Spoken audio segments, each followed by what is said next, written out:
Espírito Santo me trouxe essa reflexão e eu quero dividir com vocês, como igreja. Atos dos Apóstolos, capítulo 13, os primeiros versículos dizem o seguinte. 13, os primeiros versículos.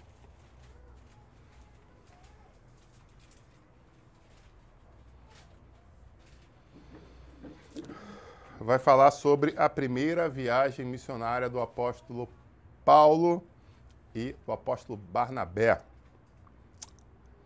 Havia na igreja de Antioquia profetas e mestres. Barnabé, Simeão, chamado Níger, Lúcio de Cirena, Manaém, que tinham sido criados com Herodes, o tetrarca, e Saulo. Enquanto eles estavam adorando o Senhor e jejuando, o Espírito Santo disse: separa-me agora, Barnabé e Saulo, para a obra que os tenho chamado. Então, jejuando e orando e impondo as mãos sobre eles, os despediram. Paulo e Barnabé, enviados pelo Espírito Santo, foram até Seleucia e dali navegaram para o Chipre. Quando chegaram a Salamina, começaram a anunciar a palavra de Deus nas sinagogas judaicas.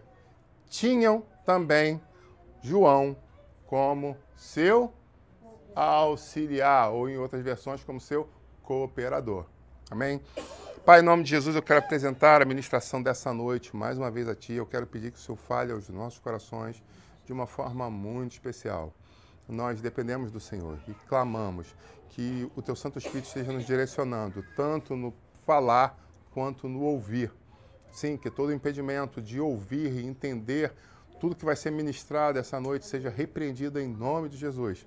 Que nós possamos sair daqui abastecidos para mais uma semana na Tua presença. É o que eu te peço em nome de Jesus. Amém. Glória a Deus. Só que antes de continuar, nesse mesmo capítulo, eu queria te convidar a ir um pouco mais à frente. Versículo 13. Perdão, vou até melhor. Eles passam no evangelismo ao procônsul, eles passam por uma situação interessante, onde é profetizado que um mago ficasse cego e, por algum tempo, e as pessoas ficam maravilhadas com aquilo, então está tudo maravilhoso, né? Então, 12. Então o procônsul, vendo o que havia acontecido, creu, maravilhado com a doutrina do Senhor. Uau, que vitória, que conquista! Aí vem o versículo 13. E navegando de Pafos, Paulo e seus companheiros viajaram a Perge da Panfilha. João, porém, deixando-os, voltou para Jerusalém. E aí está a cereja do bolo dessa mensagem. Eles estavam vivendo coisas extraordinárias e, de repente, o seu auxiliar pura e simplesmente os abandonou, os deixou. Bom, título da mensagem: escolhas difíceis. Quantas vezes na nossa vida nós não precisamos fazer escolhas difíceis? Quantas vezes, em meio a essas escolhas difíceis, nós não temos o desespero de ouvir alguma coisa, sentir alguma coisa para nos auxiliar a tomar essas decisões? E vou dizer para você, algumas vezes o Senhor nos ajuda, nos auxilia, trazendo visões, revelações, palavras proféticas, sonhos e etc., para nos ajudar, nos orientar a que caminho nós devemos tomar. Mas existem algumas vezes que a única coisa que nós conseguimos é o silêncio. E quando existe a questão do silêncio, quer dizer o quê? Que é um momento de amadurecimento pessoal, particular. Sempre, pastor? Não. Às vezes o silêncio está porque nós não queremos ouvir. Às vezes, aquela história do barquinho, que o cara teve o dilúvio, o cara está no poste, lá pendurado no poste, e ele pedindo a Deus o resgate, e vem um monte de coisa, vem gente com prancha, vem gente com boia, vem gente com barco, e ele, não se preocupem, Deus vai me ajudar. Até que tem um momento que ele perde as forças, cai na água e morre afogado. E aí chega no céu, ele questiona a Deus, mas eu estou pedindo ajuda, ele, meu amigo, eu mandei até lancha para você, o que tu queria mais? Queria que a minha mão saísse do céu, pegasse você pelo pescoço aqui por trás, aqui, igual cachorro, né? E te botasse no lugar seco? Eu mandei ajuda, eu mandei socorro, eu mandei apoiadores, eu mandei pessoas idôneas para te ajudar. Eu mandei conselheiros fiéis, conselheiros que buscam na minha presença, na minha palavra, resposta para te ajudar. Mas você decidiu não ouvir. E aí eu saio dessa reflexão e vou exatamente nesse texto. O que estava acontecendo? A igreja crescia em Jerusalém. Mas o Senhor foi muito claro que após o derramamento do Espírito Santo, esses homens precisavam o quê? Se mover pelos 4 cantos da terra. E não foi diferente. Quando o apóstolo Paulo se consolida junto à igreja, o que ele faz? Ele mostra de uma forma, né, com eloquência para aqueles homens ali em Jerusalém, que ele tinha o quê? A capacidade de levar esse evangelho agora para outros países. E o Espírito Santo move aqueles homens que estavam em busca, em jejum e oração, trazendo esses homens estavam em consagração, e o Senhor fala aos seus corações para que fosse separado esses 2 homens. Com que intuito? Para que eles fossem a outras nações. Amém, igreja? Pois bem, eles são comissionados para isso. E é interessante que nessa primeira viagem missionária, eu já dei um estudo sobre isso, o que acontecia? O praxe deles nas viagens missionárias era fazer o quê? Primeiramente, eles chegavam nas cidades, lógico, se hospedavam e procuravam uma sinagoga para começar a anunciar o reino de Deus. Por quê?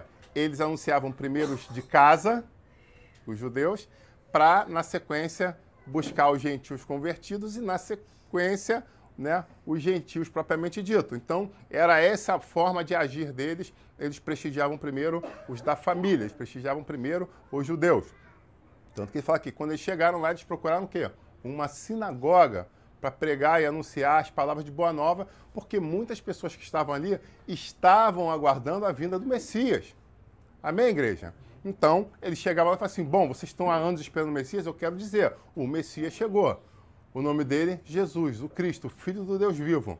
E assim havia a pregação e muitos se convertiam ao Evangelho de Cristo. Amém?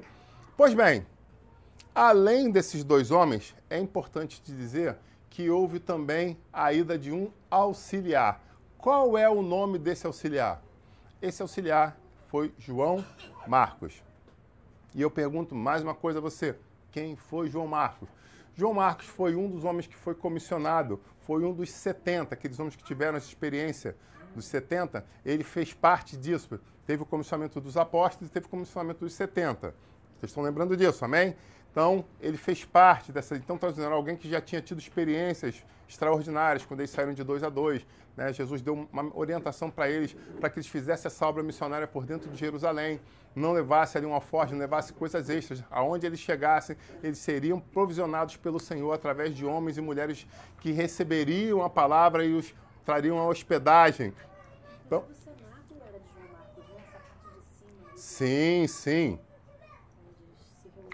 O ponto eletrônico falou até aqui sobre a questão do cenáculo da reunião do Espírito Santo ser exatamente dos pais de João Marcos, exatamente. Então, era alguém que já tinha passado pela obra missionária, era alguém que via a reunião da igreja de Jerusalém naquele primeiro momento, era reunido de casas em casas, sim, mas o principal ajuntamento era feito na casa dos seus pais.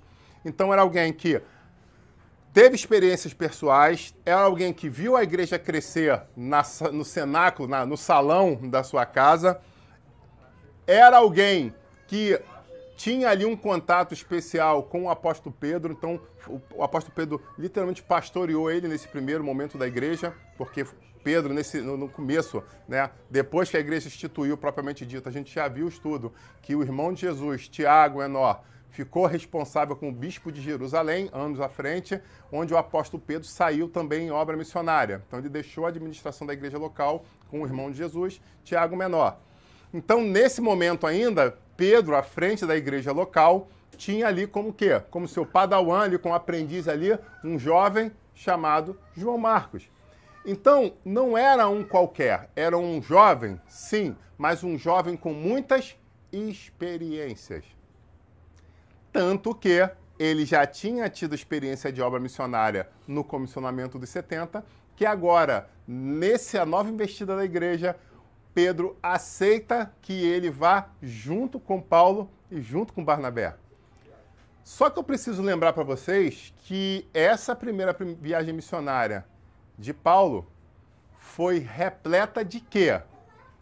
Perseguição, pancadaria, pedra, apedrejamento, teve calúnia. O negócio foi parecendo um filme de aventura. Ok? Então a coisa foi hot, a coisa foi pesada, a coisa não foi, entre aspas, para menino. E, na verdade, o que estava junto com eles talvez fosse um menino. Mas um menino o quê? Um menino na fé. Onde você quer chegar com isso, pastor? Vou te explicar. Por mais que ele tivesse diversas experiências no reino de Deus, por mais que ele tivesse passado já por várias coisas, obrigado, Senhor. Por mais que ele tivesse passado por muitas coisas, não há nada melhor do que você sair da teoria e partir para a prática. Existem pessoas que são especialistas quando estão em um ambiente controlado. Vou agora pegar um exemplo da minha profissão, da minha outra profissão, que é militar. Então, e aí pausa. Pastor, por que você é militar? Eu sou militar porque eu sou de uma família de 4 gerações de militares, onde eu via meus avós, eu via os meus tios vestindo farda e eu chegava e falava, a imponência dessa farda e o respeito que ela passa é algo que eu quero para a minha vida. E eu tomei essa decisão, com 6 eu já tinha certeza absoluta que eu seria militar. Eu me pergunto se desde os 4 anos, vendo aquela posição, eu não falava, eu quero isso para mim. Então, muita atenção ao sonho dos seus filhos. Nem todo sonho de criança é um sonho infantil, por assim dizer. Cada vez mais eu construía a história da minha vida, passava por diversas experiências, mas não desapegava desse sonho. Então, senti agora de parar e te dizer isso. Às vezes seu filho, eu quero ser veterinário, mas os anos passam e você vê que essa tecla continua e começa a olhar de uma forma diferente. Ajuda ele. De repente, vou fazer um 2º grau técnico, você sabe que não vai ter certas matérias que são importantes, então tenta levar ele para o ensino regular, para poder ter uma biologia, uma boa química, porque isso vai fazer falta o quê? Lá na frente, para ele conseguir realizar esse sonho que já está sendo moldado desde lá atrás. Amém? Então, fica essa reflexão para nós. Então, ele, por mais que eu quisesse ser militar desde pequeno, isso me gabaritava, me aprovava em algum concurso? Não, eu precisava fazer a minha parte.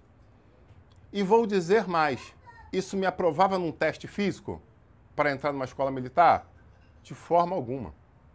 Então, o que eu quero dizer com isso? Que eu precisei me preparar intelectualmente para tal, assim também como eu tive que me preparar fisicamente para tal.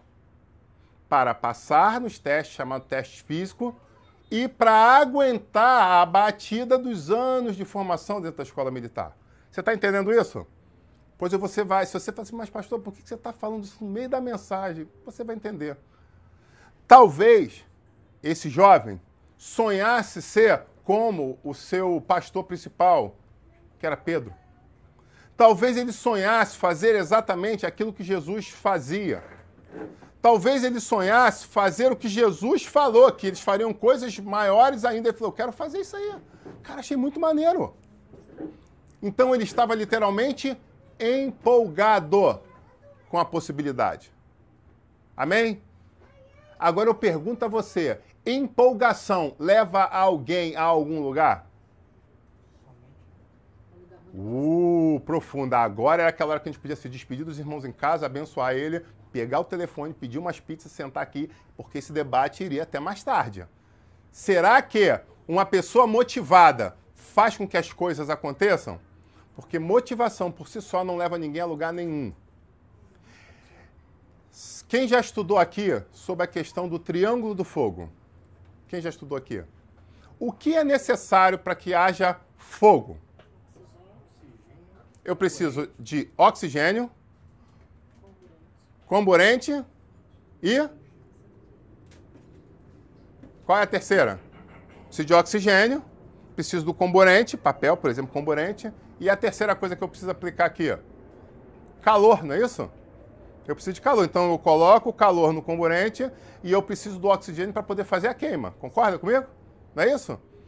Se eu tiver muito calor aqui, se eu tiver o comburente, mas se for um lugar isento de oxigênio, vai pegar fogo? Não vai. Ah, mas eu tenho aqui do lado da praia oxigênio, ó, não está faltando. Estou no meio da floresta amazônica, tem muito oxigênio. Tem o comburente, tem aqui um monte de folha seca. Se eu não tiver calor, vai gerar fogo? Não vai. Então, a realidade para que haja fogo, eu preciso ter os 3 elementos. Amém? Da mesma forma, João Marcos tinha a experiência, tinha visto, mas o que faltava agora para ele? Faltava a maturidade. Então agora era a hora dele não somente estar junto das pessoas que faziam e aconteciam. Agora era o momento dele fazer acontecer. Era o momento dele botar, ó, vamos lá, preenche essa ficha aqui, tá aqui meu CPF, minha identidade, agora quem está preenchendo, eu vou ser em campo. E agora está comigo. E aí eu volto a que eu falei sobre uma situação da minha profissão. Então eu sonhei, ok. Eu me preparei fisicamente para tal, eu tive que me preparar fisicamente para tal. E aí sim eu logrei êxito para que o meu sonho se tornasse realidade. Amém, igreja? Lá dentro você aprende, todo militar aprende a atirar. E aí você pergunta, quando você entra, né, você começa com a sua vida militar, né, com uma vida de policial também, a mesma coisa, até de vigilante, você aprende fazendo o quê? Um curso básico de tiro. Que é para você aprender a mexer, a manusear as armas, que o lugar onde você vai trabalhar, né, faz parte do arsenal dela. Então você aprende, monta, desmonta, entende quais são os calibres, o que eles fazem. E no final das contas você vai para o stand para propriamente dito o quê? Atirar. Quem tirou 10 na prova de montagem e desmontagem vai virar um bom atirador? Não tem nenhuma certeza disso. Ah, não, mas calma aí. Prova teórica de velocidade de projétil, de peso de projétil, tirou 10 na prova, vai virar um bom atirador? Não tem certeza nenhuma disso. Porque você só vai descobrir se você é realmente um bom atirador na hora que você vai para o stand, lança a mão desse equipamento e coloque em prática tudo aquilo que você estudou. Amém, igreja? Só que não termina por aí. Porque dentro do stand, com abafador, tudo protegido, você ali, né, com a bancada bonita na sua frente, você vendo os alvos parados na sua frente, você pode fazer o quê? Você pode se tornar um exímio atirador de stand. Amém? Mas isso quer dizer que quando você está numa situação de treinamento real, você continua sendo um bom atirador? Não tenho certeza disso. E vou dizer mais para você. Muita gente que é muito boa em tiro de stand, quando entra numa situação de IPSC, depois você pesquisa aí, né, que é a Federação Internacional de Tiro Prático, que é onde você faz pistas, trocando, passando por salas, você já deve ter visto em filme, né, que o cara abre uma porta e tem lá os alvos colocados. Quando ele evolui para esse momento, muita gente que era excelente dentro do stand se torna um péssimo atirador, fica reprovado. E as pessoas leigas olham e falam, eu não consigo entender. Esse cara é um exímio atirador e agora ele fez esse outro negócio aqui e ficou reprovado. Por quê? E aí eu volto exatamente no texto. Porque quando você está numa prova de IPSC, quando você está num treinamento de tiro avançado, você coloca alguns fatores, né, que não estavam previstos dentro do stand. Você coloca o quê? A adrenalina junto. Tomada de decisões junto. Você tem o quê? Teu batimento cardíaco, que agora já não está mais aquele negócio de respira, mantém a respiração. Quando você tiver... Aí você trava a respiração e clica. Quem já foi militar agora está até se vendo no stand. Eu sou instrutor, então você já escuta. Alguns vão falar assim, eu inclusive já escutei tua voz falando isso para mim. E aí você vai lá, baixa a respiração para parar de mover. Parou de mover, você vai lá e clica. Oh, glória a Deus, acertei. Fala em mistério e tudo no stand. Tem gente que é batizado no Espírito Santo tudo na hora do stand. Né? Adrenalina, quando consegue ali o negócio, chega a fluir o Espírito. Amém, glória a Deus. Mas como eu disse, está tudo sob uma situação de risco. Claro que existe risco, mas é uma situação controlada. Quando passa para outra situação que você precisa colocar a injeção de adrenalina no teu sangue, a história é outra totalmente diferente. E quando você vai para o terceiro passo, que é uma situação real de confronto de tiro, a adrenalina vai em níveis ainda muito maiores. As tomadas de decisões são cobradas em níveis muito maiores. A sua atenção, você quase vira um X-Men para poder ter atenção do que você precisa fazer e do que você não pode fazer. Porque agora tem vidas reais na direção da ponta da sua arma. Sabe, esse jovem tinha muita experiência. Esse jovem tinha passado por muita coisa. Mas na hora que ele foi colocado à prova, como esse exemplo que eu estou falando, ele fez boas notas nas provas, ele foi um bom atirador dentro dos tanques, mas agora ele precisou o quê? Evoluir. E agora ele está no campo missionário com aqueles homens. E a palavra fala que depois de muitas situações, muitos reveses que eles passaram, quando houve o avanço de Paulo e Barnabé, que por sinal era parente de João Marcos, ele chega e fala, gente, tá dando para mim não, eu tô voltando. E Paulo fala, mas como assim, cara? A gente tem muita coisa, não tô aguentando, não tá dando para mim. E ele vai, bate o sininho, como a gente diz lá nos cursos, bate o sininho e pura e simplesmente volta para Jerusalém. E aí eu fico imaginando esse volta para Jerusalém, a frustração da sua mãe, quando vê ele voltando sozinho. E quem era o mentor dele? Pedro. O nosso Deus é um Deus maravilhoso. Não sei se você já entendeu aí, se você já estava falando mistério já. Quando aquele jovem frustrado volta, ele volta para os braços de quem? Volta para os braços daquele que um dia desistiu. Olha lá, Andréas. Ele volta exatamente para o mentor dele, que foi o mentor que frustrou Jesus. Que se frustrou, que frustrou Jesus e que fugiu. Tanto que, quando a gente pega lá, na ressurreição de Cristo, que ele fala, manda os outros e chama a Pedro. Traduzindo, por que chama a Pedro? Porque ele não estava junto. Porque ele não se considerava mais digno. O erro dele trouxe a ele o quê? Separação da igreja. Eu não quero mais vestir essa camisa, eu não quero estar igual a vocês, eu não quero mais ter o mesmo corte de cabelo, eu não quero falar mais desse linguajar, eu não quero mais falar que tá ligado, nem a paz do Senhor, varão. Eu quero mudar, eu quero ser outro. Porque eu errei, eu frustrei, eu me decepcionei e eu quero desviar do caminho.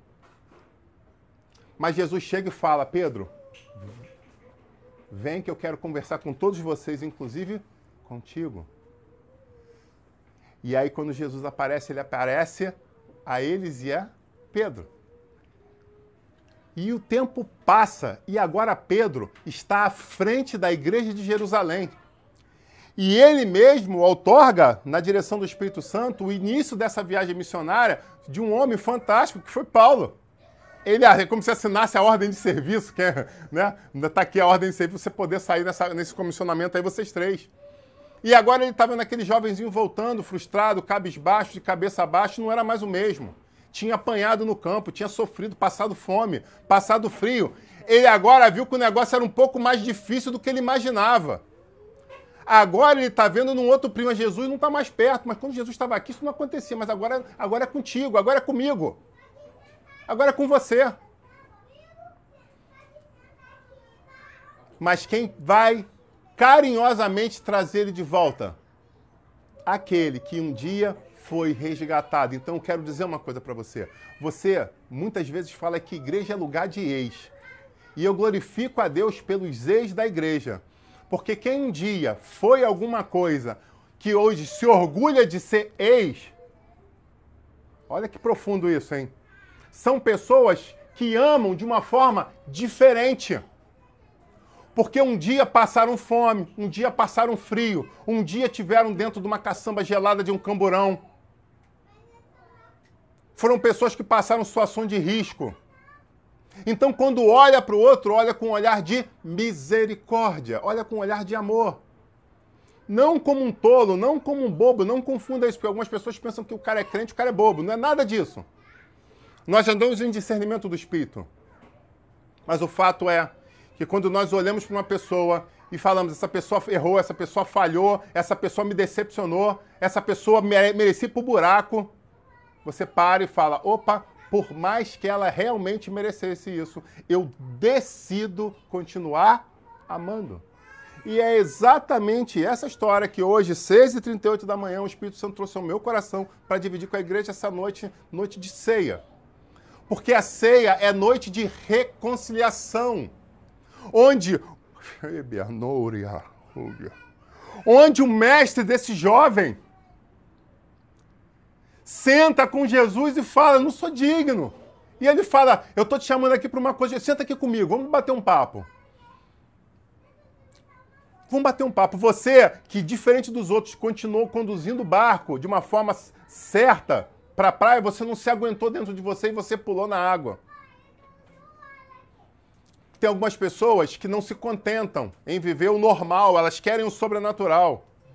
Eu fico imaginando quando ele pulou na água ali, ele não sabia se ia correr em cima da água, como um dia ele já tinha feito, ou se ele ia nadar, o fato que ele queria chegar na praia.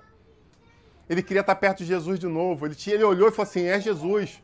Eu já decepcionei ele uma vez, eu já abandonei ele uma vez. O barco está muito pesado, meu amigo. Leva o barco aí, conduz o barco aí, porque eu tenho que chegar logo nele. Eu preciso de um abraço nele. E falando em abraço, hoje eu vi uma pessoa que eu já não via há alguns meses. E quando nós nos reencontramos, eu fiquei esperando essa pessoa, porque foi ela que se afastou de nós. E eu, educadamente, mantive a posição. Dentro de mim fervia algo. Mas quando essa pessoa chegou perto de mim, ela me deu um abraço. E eu vou dizer que é um abraço que eu já não recebo há um bom tempo. Um abraço muito gostoso, aquele abraço forte. Sabe quando a pessoa se perde nos seus braços? Eu acho que o meu tamanho não é difícil. Né? Então eu senti que ele literalmente colou nos meus braços. Quem é psicólogo sabe o que isso significa. É a hora que você fecha o teu olho, encosta a cabeça no peito, você se coloca o quê? Eu tô aqui. Porque você só abraça assim quem você confia. Você só consegue dar uma... Experimenta isso na tua vida. Alguém que você não confia, se você dá um abraço desse, você encostar a cabeça no peito, fechar o olho, chegar a inclinar a cabeça, você não faz isso. É defesa psicológica. Você vai ali, dá aquele abraço de lado, aperta e aí segura a cabeça para, né, para tipo assim, da cabeçada, né, no Muay Thai, né, você segura a cabeça e... E aí quem você não confia, você já fica numa situação que psicologicamente você fica de defesa, você faz uma defesa. Não é verdade? Mas essa pessoa foi e me abraçou, ela se largou nos meus braços. Eu falei, louvado seja Deus, porque essa semana eu pedi ao Senhor exatamente isso. Que relacionamentos que foram findados pudessem ser restabelecidos. Então, quando eu recebi aquele abraço, eu escutei 2 pessoas essa semana falando que Deus falou, né, ao coração delas por coisas simples que tinham acontecido. Essa foi a minha experiência simples de resposta do Senhor na minha oração. Eu orei essa semana sobre isso algumas vezes e hoje eu tive a resposta dessa oração. Ele faz como Ele quer, Ele restabelece relacionamentos. Amém, igreja? Então, aquele rapaz que ficou reprovado nessas provas, pediu para ir embora, agora estava tendo a oportunidade de ser apacentado por aquele que um dia traiu. Por aquele que sentiu essa dor e sabia, sabe, né, aquele negócio tipo assim, eu imagino quando você está sentindo. Não, ele sabia a dor que ele estava sentindo, que ele já tinha passado por isso. Então existia um negócio chamado simbiose. É olhar para a pessoa e falar assim, eu sei o que é isso. Eu sei o que é isso. Um dia eu falei para uma jovem que está na minha frente, sem citar nomes, quando ela falou que tinha passado por algumas dores por questões familiares, e eu olhei para ela no fundo dos olhos e falei assim, eu sei o que é isso. Eu já passei por isso. Então eu te entendo. Então o que você falar, você saiba que para mim você não está contando pura e simples, você está falando uma coisa que vai o quê? Muitas das vezes encaixar em momentos da minha própria história. E o que eu posso fazer? É te ajudar a superar isso, como um dia eu superei. Tá entendendo isso? A superar essas dores. Aí eu tô vendo uma outra pessoa na minha frente que um dia chegou e falou assim, eu não tive pai. E eu quero que você seja meu pai. Eu falei, amém. Dura coisa tu pede, mas amém. E a partir daquele dia, o índice de carinho reduziu uns 30%, de cobrança aumentou uns 60%. E aí um dia ela chorando com o marido, falou assim, eu não tô entendendo, acho que ele não gosta de mim, você vai, por quê? Não, porque ele me aperta demais, você lembra que você pediu? Aí ela parou, é mesmo. Você nunca teve um pai, ele não vai fazer nada diferente contigo do que um pai faz com uma filha. Ah, entendi. Porque o pai cobra do filho porque quer o bem dele. Foi verdade isso? Aí um dia ela chegou, me abraçou e falou assim, eu quero pedir perdão, porque eu estava chateado, porque você estava me tratando como você... Eu pedi, como um pai, porque na verdade eu não sabia o que é ter isso. E eu glorifico a Deus pelo crescimento dessa filha. Porque o que eu tenho visto é vitória após vitória. Às vezes escorrega, às vezes trupica, às vezes dá uns mole, dá vontade de dar um cascudão. Quem é carioca sabe que é o cascudo. Não sei se o pessoal dá depois moca, para alguns, alguém já falou aqui moca. Vontade de pegar lá e dá um selinho no couro cabeludo ali para acordar, né? Aquele, qual é que é? Chacoalha Robinho, né? Que o pessoal brincava, né? Pedala Robinho, pedala Robinho, né? Aquela balançada. Amém, igreja? E agora a gente está vendo o apóstolo Pedro abraçando ele. Só que a obra missionária seguiu. Se a gente chega na Bíblia, e a gente vai ver que logo à frente houve o Concílio de Jerusalém, onde muitas coisas foram acertadas. E agora Paulo e Barnabé estavam de volta a Jerusalém. E nesse retorno para Jerusalém, eles encontram um jovem fortalecido, discipulado, tratado. E eles veem, os dois veem que houve alguma coisa na vida daquele jovem enquanto eles estavam na obra missionária. Só que, quando eles são comissionados, depois do Conselho de Jerusalém, para seguir na próxima obra missionária, o que acontece?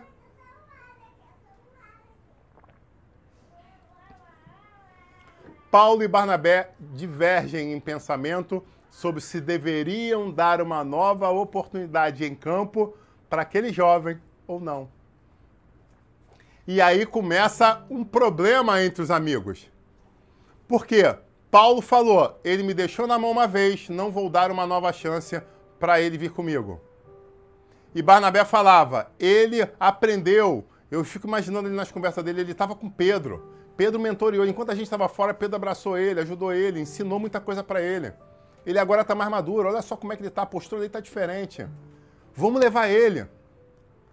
E Paulo fez o quê?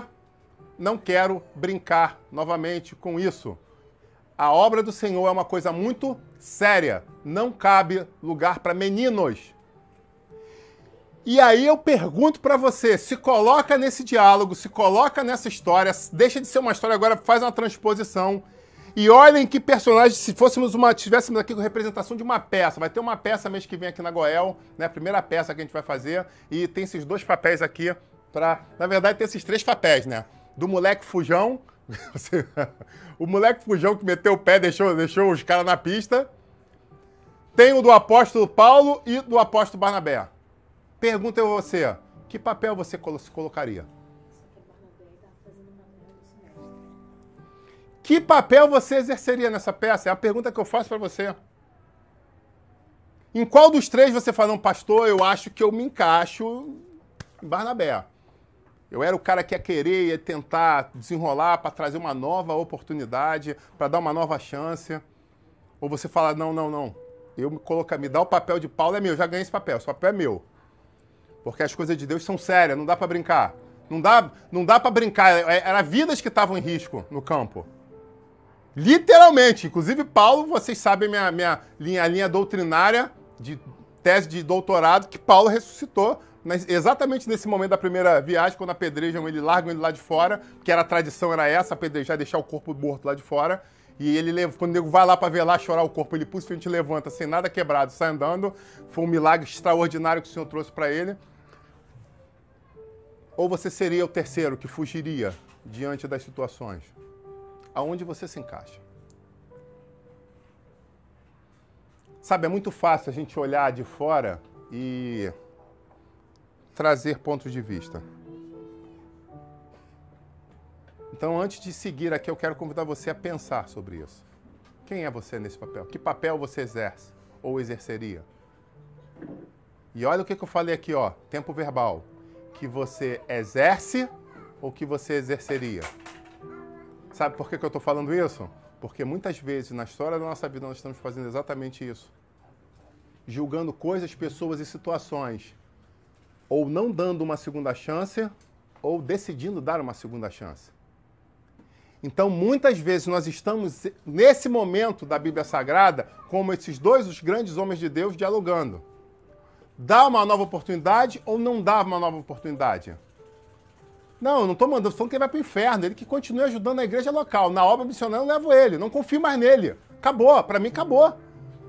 Dei a chance, ele me deixou num momento sério para trás. Não vou de novo, não quero brincar disso de novo, é muito sério. E o outro, não, vamos dar uma chance, cresceu, vamos mostrar que ele pode, não vamos enterrar esse ministério profético, missionário, não. Vamos dar uma nova oportunidade pro rapaz, vamos lá. E eles, no final das contas, não conseguiram chegar a um consenso. Mas Deus tinha falado que os dois deveriam seguir a obra missionária? Sim. E o que os dois fizeram? Obedeceram. Porém, de que forma? Eles agora foram e se separaram. E aí agora, essa decisão multiplicou a área de abrangência. Porque você vê que Barnabé leva João Marcos com ele, dando uma nova chance na obra missionária para ele, e Paulo vai seguir o quê? Vai seguir com Silas. E é interessante que nessa multiplicação entra de uma forma diferente a figura de Lucas, que Lucas começa agora a seguir também Paulo, e num outro momento ele vai encontrar um verdadeiro filho na fé, como Marcos era para o nosso apóstolo Pedro, ele agora conhece e começa a consolidar, doutrinar o nosso jovem Timóteo. Então você vê que essa decisão deles, eles não, então não faço mais obra. Não, os dois seguiram o chamado que Deus. Só que ele falou, faz o seguinte, então você segue para norte que eu sigo para noroeste. Vamos continuar esse negócio aqui. Não é porque nós divergimos em um pensamento que nós vamos deixar parar a obra de forma alguma. O único detalhe é o seguinte, eu não quero pagar para ver, eu quero pagar para ver. Então bota ele para ser teu acompanhante, boa sorte, de verdade, que eu não quero que ele te deixe na mão e você morra no campo, porque tu é meu amigo. Mas eu vou seguir com outro. Eu vou pegar outro de spotter e vou seguir aqui comigo. Vai seguir meu companheiro, meu canga vai ser outro. E os dois seguiram. Mas a pergunta é, Paulo, estava certo ou estava errado? Nós precisamos entender que Paulo teve uma transformação abrupta, teve um encontro profundo. Paulo viu o Senhor Jesus. O Senhor Jesus chega diante dele, faz um chamado diferenciado para ele. E Paulo era o quê? Antes de se converter, pergunto eu para você.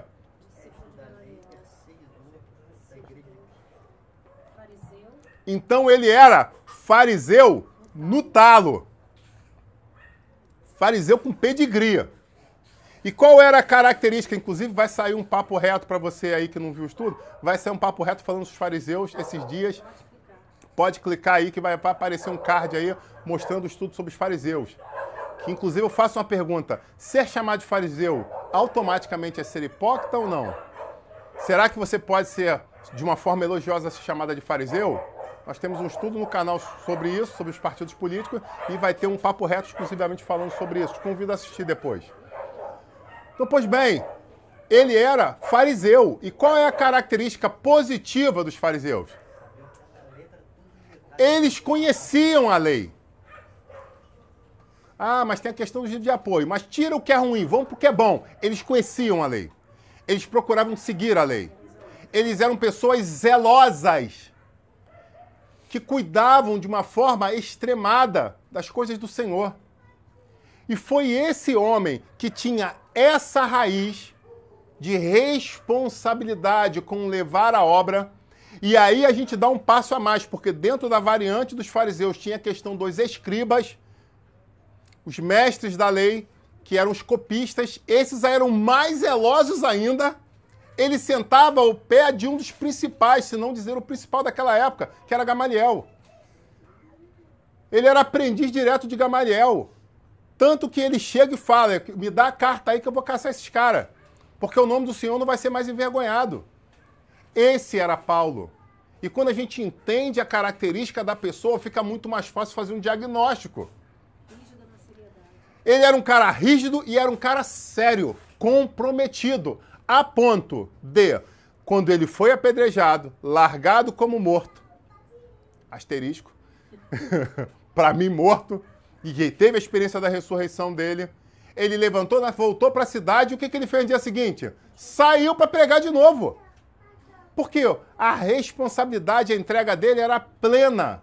Então você concorda comigo que as pessoas que são plenas, que são intensas, que são responsáveis, não têm paciência com molecagem? Concorda comigo ou não?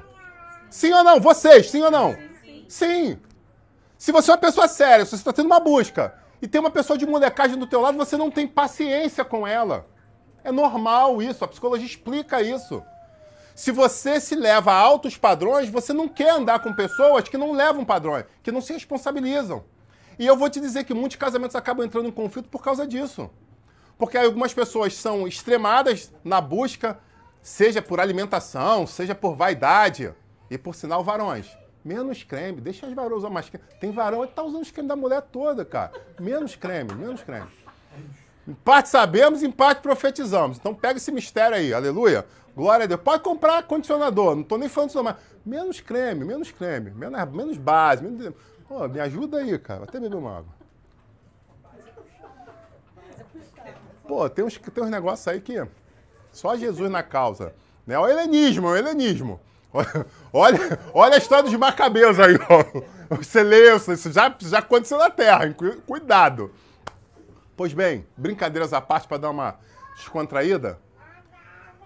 Se você é uma pessoa que se prepara para um vestibular de medicina, aí no cursinho tem uma menina lá que está se preparando para aquele vestibular sinistro de dança da UFRJ, que tem lá um vestibular brabo, você tem que ter um molejo muito forte ali, um requebrado bom para poder passar lá na entrevista.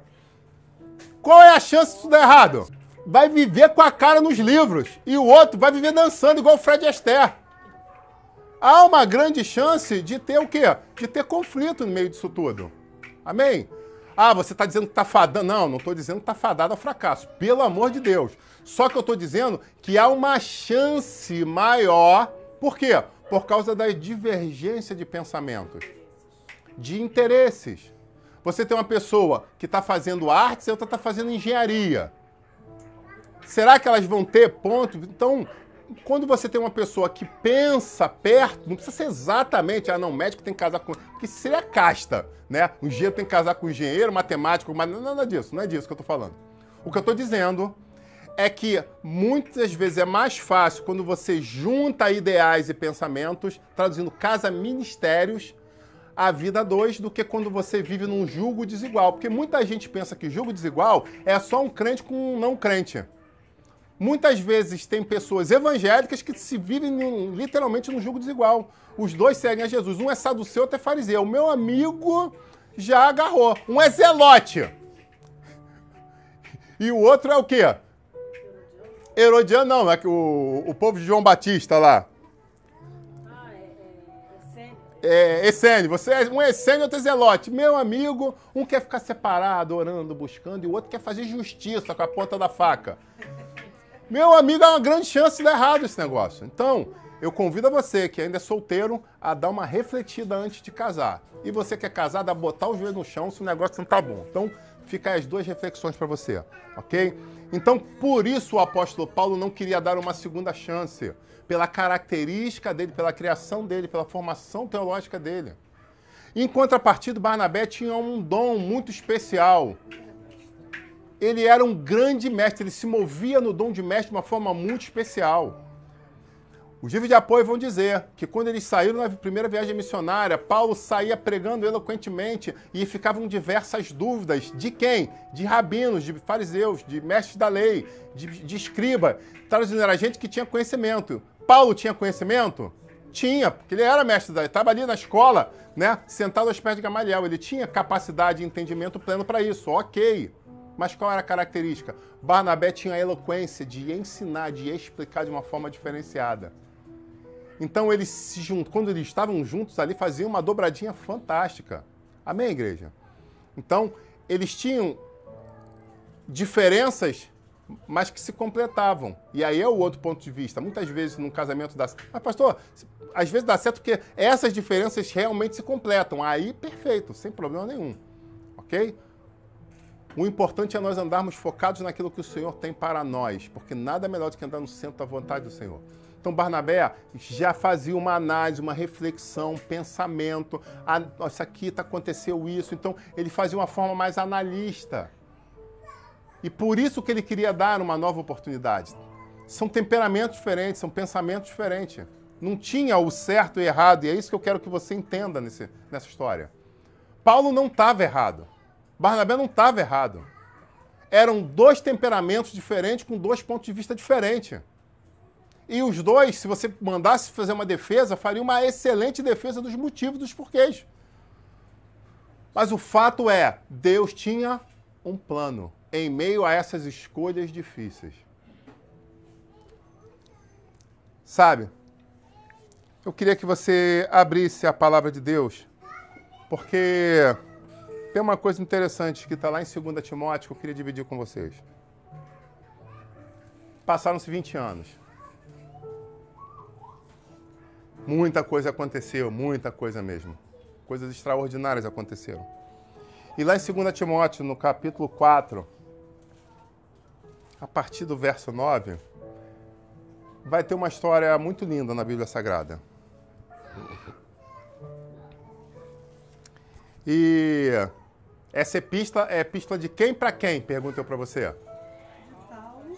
É uma epístola de Paulo, é uma carta de Paulo para seu discípulo Timóteo, seu discípulo amado.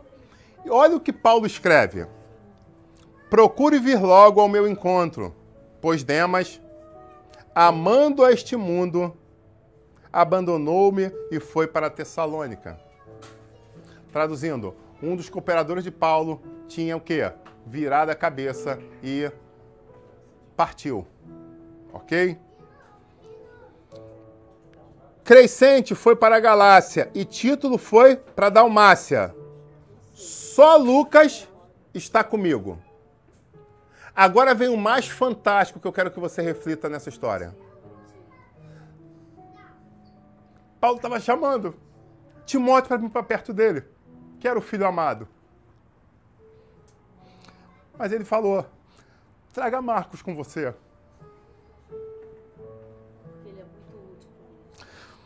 Porque ele é muito útil para o ministério. 20 anos depois, o apóstolo Paulo chega e escreve para o seu discípulo amado. Eu quero que você venha, mas não vem sozinho, não. Não vem sozinho, não. Traz Marcos com você. Marcos valorizou aquele puxão de orelha. Marcos valorizou as histórias que ele passou, os erros. Ele aprendeu com os erros que cometeu. E ele se manteve fiel. A aposta de Barnabé deu certo.